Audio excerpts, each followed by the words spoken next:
les dernières images dans les prochains mois, certainement, dès que l'image finale, l'image de fin de la maison, etc. Ce sera certainement très beau. King Pierre Junior, à vous de prendre la parole tout de suite et maintenant pour nous présenter la revue du JDC de ce soir. Une revue des JDC qui nous amène au cœur de trois quotidiens, notamment Cameroun Tribune. Nous aurons également à la rédaction de Repères et sans oublier Tribune d'Afrique. Et on fera un tour Webzine Events. Et puis, si vous voulez bien, on va s'exporter du côté du vieux continent, plus précisément en France. Là-bas, il y a quelque chose qui concerne l'exposition et le monde du théâtre. Et évidemment, on aura aussi également un peu de virtualité en ce qui concerne l'exposition. Commençons, si vous le voulez bien, avec le journal de Marie-Claire Nana, Cameroun Tribune, dans sa page culture. Page 14, série télévisée, un Camerounais en vedette. Vous le savez, pour ceux qui sont abonnés de la chaîne de télévision française, c'est un visage que tout le monde connaît. Il s'appelle Mathis, c'est un jeune Camerounais qui fait partie aujourd'hui des figures de pro de cette série remixée à la version française et qui est une série américaine. Et notre concert à la personne de Maïmoto Bouzaka, qui d'ailleurs tient un coup de chapeau pour la journée des cinéastes, est allé à la rencontre de cet artiste et elle vous balade dans sa plume durant 1500 signes. Vous pouvez également trouver des éléments de réponse sur cette vedette qui a découvert et qui est également un modèle, pourquoi pas, pour ceux qui excellent dans le monde du cinéma. Nous allons aller plus bas. On les a reçus ici la semaine dernière en ce qui concerne le concours Miss and Young Albinos 2021, la couronne du vivre ensemble. On sait désormais qui est le master. Sachez qu'il est étudiant à l'ESTIC en deuxième année. C'est un futur journaliste. Et également la Miss. Le compte rendu pour ceux d'entre vous qui n'ont pas pu prendre part à cet événement, mais et aussi tout ce qu'ils ont prévu comme projet, c'est-à-dire dans les colonnes du journal de Marie-Claire Nana. Et plus bas, voici par exemple un article qui m'intéresse puisque ça concerne Visley Magloire. Et comment gérez-vous votre salaire? On peut le voir là, vous allez voir. Comment je gère mon salaire? Oui, comment gérer le salaire? Là, ici, nos confrères et consoeurs de Cameroun. Non, ce n'est pas les problèmes, c'est des orientations que des confrères et consoeurs ont décidé de mettre comme ça pour nous, pour donner des esquisses, pour donner également des pistes de solutions pour ceux-là qui ne savent pas très souvent joindre les deux bouts pendant les 2 mois. Et dans le même journal, on parle aussi également de toutes les sorties qui concernent le monde de la littérature, en ce qui concerne les ouvrages. Et quand on parle d'ouvrages, vous savez à qui je fais allusion dans ce plateau, qui va recevoir ses ouvrages dans les jours à venir parce que maintenant on commence à s'intéresser à lui. On va aller maintenant voir le tri hebdomadaire, si vous le voulez bien, le tri hebdomadaire Repère, pas pour parler de cette actualité qu'on évoque depuis avec les autres quotidiens, la bande dessinée de Sobadjo qui sensibilise contre l'extrémisme, non, plutôt pour parler de cette première phase de création de Ozila, beaucoup de lancers à Meba, c'est à Zwetele dans la région du sud. Là-bas, c'est une danse initiatique qui concerne le peuple et Kanfang-Beti, plus précisément pour ceux qui viennent de cette zone-là. Et Fabrice Boloko est allé à la rencontre de celui qui est derrière ce projet. Comment est-ce qu'il réussit à transmettre ce projet à travers ceux qui s'intéressent? Comment est-ce que certains artistes sont déplacés de la région du septentrion, de la région de l'Est, de la région du centre pour se retrouver dans celle du sud et plus précisément à Zwetele et dans ce village de Meba? Et vous savez, lorsqu'on parle de Meba, on pense très souvent au groupe mythique Richard Band de Zwetele. Les éléments de réponse sont à lire à la page 14 du journal de Feu Richard Toura. On poursuit avec cette fois-ci un autre qui porte quand même le nom du tout premier, c'est Tribune d'Afrique qui revient, si vous le voulez bien, avec cette sortie du sultan des Bamoun qui a inauguré la porte des tranchées. Vous le savez, depuis le mois de novembre-décembre, il y a eu cet incendie qui a touché la ville des Arts et depuis le week-end dernier, peut être plus précis, le week-end du 14 février au 15, il y a eu cette inauguration qui a touché tout le monde. Mais dans cette inauguration, on peut parler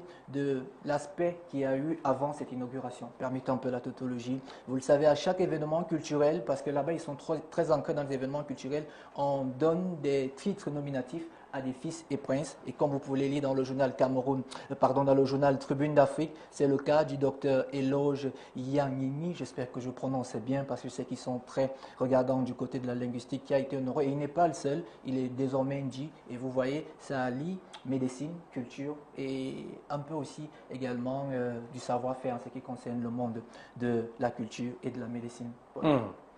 Oui, en réalité, je pense que c'est une énorme reconnaissance de la part du sultan roi des Bamoun, le roi Bombon Joya, qui a reconnu son fils Et c'est mérite en réalité, ma gloire Philo, je vous dis toujours que j'ai été atteint du Covid-19 et c'est ce médecin, docteur Olo Janini, qui m'a rétabli ma santé.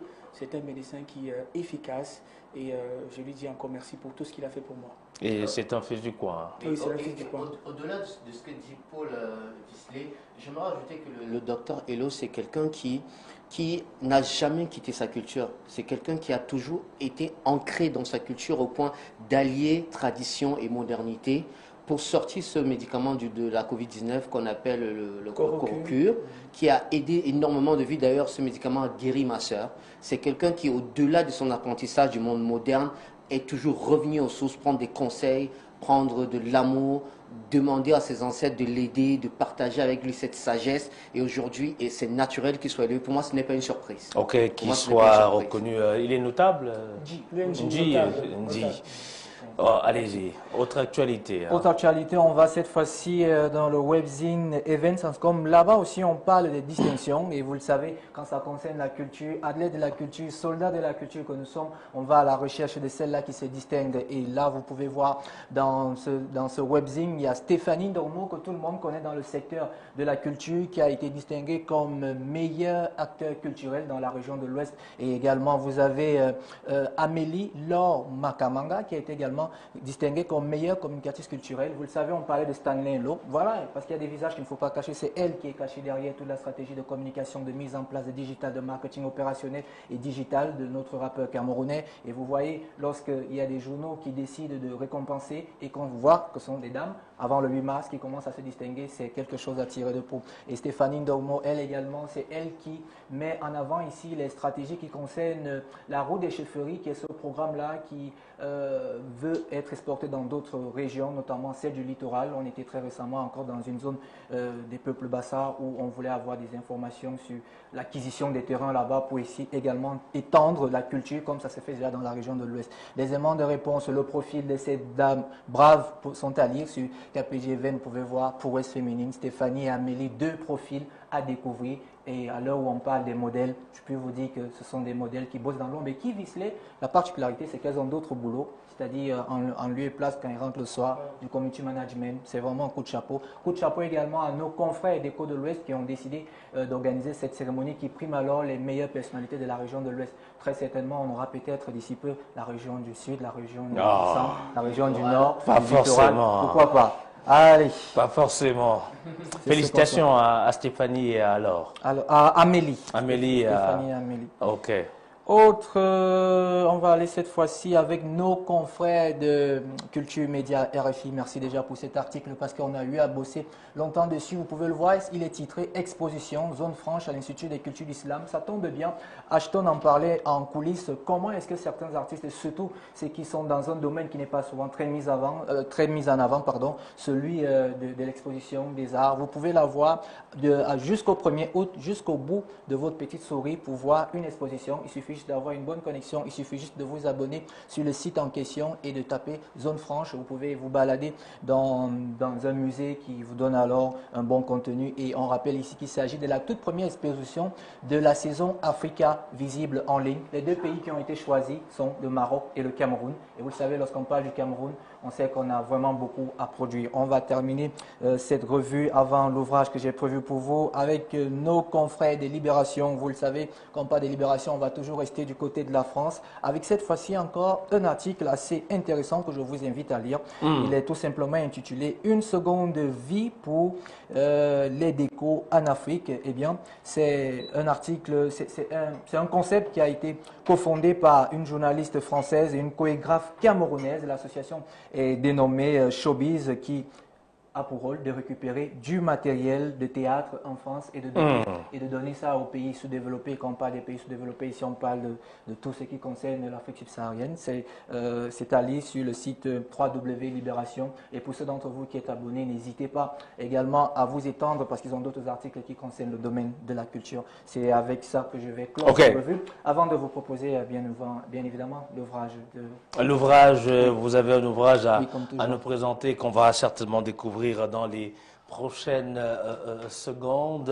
C'était là la revue du JDC. On parlera tout à l'heure du Centre culturel camerounais. Tenez-vous tranquille.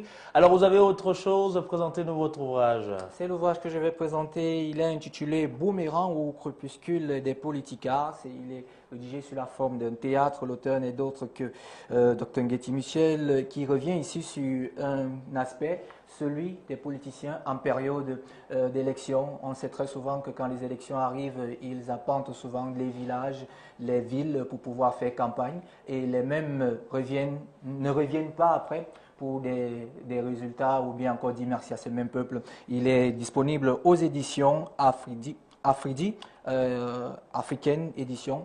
Pardon, qui est un exemplaire d'ailleurs qui m'a été donné par cette maison d'édition. Je vous invite à lire pour vous donner des éléments de réponse pour tous ceux qui excellent dans le domaine de la littérature. D'ailleurs, j'ai prévu à la fin de cette émission l'offrir à celui qui n'aime pas la lecture et qui désormais va l'aimer. C'est Paul. Peut-être avec ça, il va mettre le masque. Merci beaucoup. Ce sera un gros cadeau pour lui, hein, en disant que c'est du théâtre aussi. Hein. Oui, c'est du théâtre. Quand on sait que le théâtre connaît des moments difficiles au Cameroun, c'est vrai qu'il y a eu quelques événements comme les semaines théâtrales et toutes les autres organisations.